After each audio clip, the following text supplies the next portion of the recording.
एक मामला सामने आया, एक आरोपी को गिरफ्तार किया है, क्या पूरा मामला है और किस तरह से वारदात को अंजाम दे रहा था? ये जुलाई 2025 में थाना बाणगंगा में एक अपराध पंजीबद्ध हुआ था, जिसमें कि एक फरियादिया ने रिपोर्ट की थी कि उसके घर पे और उसके रिश्तेदारों के घर पे उनकी और उनके कुछ परिजनों की मार्क्ड फ़ोटो लगा करके और न्यूड फ़ोटो लगा करके और पोस्ट किए जा रहे हैं। ये कई पोस्ट ऑफिसों से इस तरह के पोस्ट आते रहे और जुलाई 2025 से लेकर अभी जनवरी 2026 के पहले पिछले सप्ताह तक लगातार इस तरह की कम से कम 8 से 10 पोस्टें आ चुकी थी। उन पोस्टों में ये फ़ोटोग्राफ्स रहते थे जिसमें कि ऊपर फरियादिया का चेहरा लगाया जाता था और नीचे जो है वो कोई भी नेकेड फ़ोटो लगा करके उनको फ़ोटो खींच करके और उनकी मॉड फ़ोटो बना करके न्यूड फ़ोटो बना करके भेजा जा रहा था। और ये जो कार्यक्रम था, ये सिलसिला था, ये लगातार उनके रिश्तेदारों पे और उनके घर के आसपास के लोगों पे किया जा रहा था। इसके अलावा आरोपी के द्वारा ये भी किया जा रहा था कि वो आसपास के सार्वजनिक शौचालयों पे और सार्वजनिक स्थानों पे उसके पोस्टर भी लगाए जा रहे थे और एक साथ में एक पत्र भी लिखा जाता था जिसमें लिखा जाता था कि मैं तुमको बदनाम कर दूंगा और इस तरीके से लगातार वो प्रताड़ित कर रहा था। कुछ पत्रों में इस तरह से भी लिखा जा रहा था कि हम एसिड अटैक, मेरा अगला कदम एसिड अटैक होगा और फरियादिया और उनके परिवार वाले काफ़ी डरे हुए थे क्योंकि लगातार वो इस तरह के पोस्ट कर रहा था और पोस्ट कौन कर रहा है इसकी कोई जानकारी मिल नहीं पा रही थी। इस संबंध में बाणगंगा द्वारा लगातार 4-5 महीने इन्वेस्टिगेशन किया गया। जब सफलता नहीं मिली तब सीपी सर के पास में भी पीड़िता और उनके परिवार वाले मिलने गए थे, जिस पर से सीपी सर ने क्राइम ब्रांच को इसके अगले इन्वेस्टिगेशन के लिए दिया।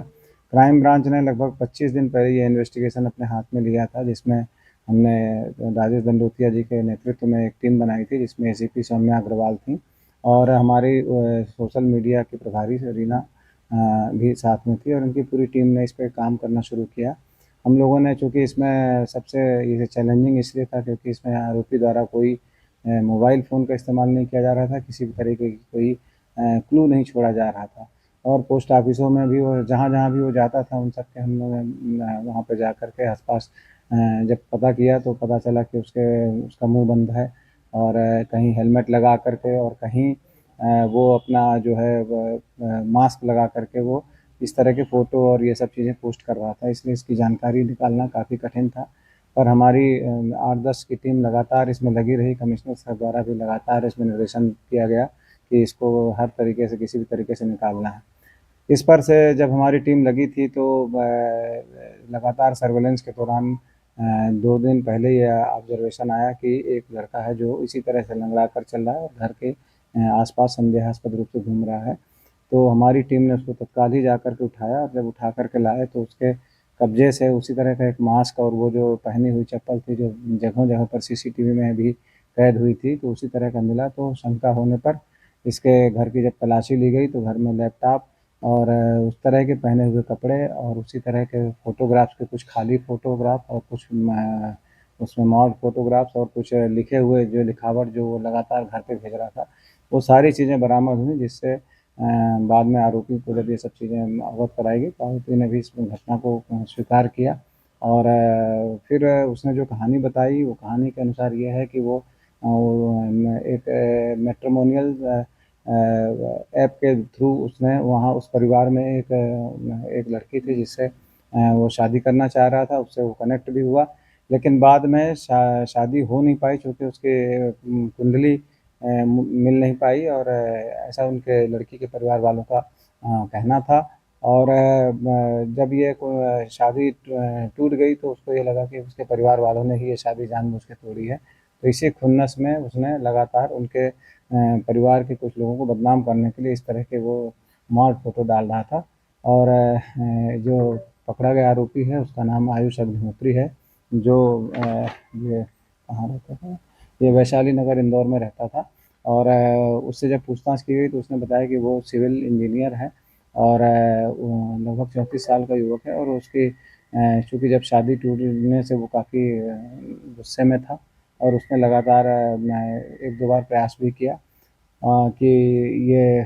शादी संभव हो सके, लेकिन जब ये शादी नहीं हो पाई तो उसने इस तरह के एक टैक्टिस अपनाई उससे पूछताछ की गई कि इस तरह की वो जो क्रियाकलाप है उसने कैसे इसको सीखा। तो उसका यही कहना था कि क्राइम पेट्रोल जो सीरियल आता है उसको देख करके उसने सारे एहतियात बरते और कहीं भी वो सीसीटीवी कैमरे में ना आना पड़े, तो इसके लिए हमेशा हर जगह मास्क लगा रहा था, कहीं हेलमेट लगा रहा था और हर अलग-अलग तरह से वो अपने चेहरे को ढकने की कोशिश किया। और कहीं भी आना-जाना करता था तो अपने साथ में वो कहीं भी मतलब एक साधन से ना जाकर 2-3 साधनों का उपयोग करने की कोशिश कर रहा था। लेकिन इन सब चीज़ों के बावजूद भी क्राइम ब्रांच की टीम कड़ी मशक्कत के बाद इसको ढूँढ करके लाई है और इसमें हमारी टीम राजेश दंडोतिया के नेतृत्व में लगातार लगी रही और फिर ये सफलता मिली। आरोपी को हिरासत में लिया गया है, उससे पूछताछ की जा रही है, उससे और जानकारी ली जा रही है कि उसका बैकग्राउंड क्या है और वो किस तरीके से उसने इस अपराध को अंजाम देने के लिए सोचा। और उसमें जो एसिड अटैक वाली बात थी उसके संबंध में भी तस्दीक की जाएगी। तो उसके संबंध में पुलिस रिमांड लिया जा करके उससे पूछताछ की जा रही है। हमसे जुड़े रहने के लिए हमारे YouTube चैनल को सब्सक्राइब करें और नई वीडियो की नोटिफिकेशन के लिए बेल आइकॉन को दबाएं। अगर आप ये वीडियो Facebook पर देख रहे हैं तो लाइक जरूर करें और ज्यादा से ज्यादा शेयर करें। धन्यवाद।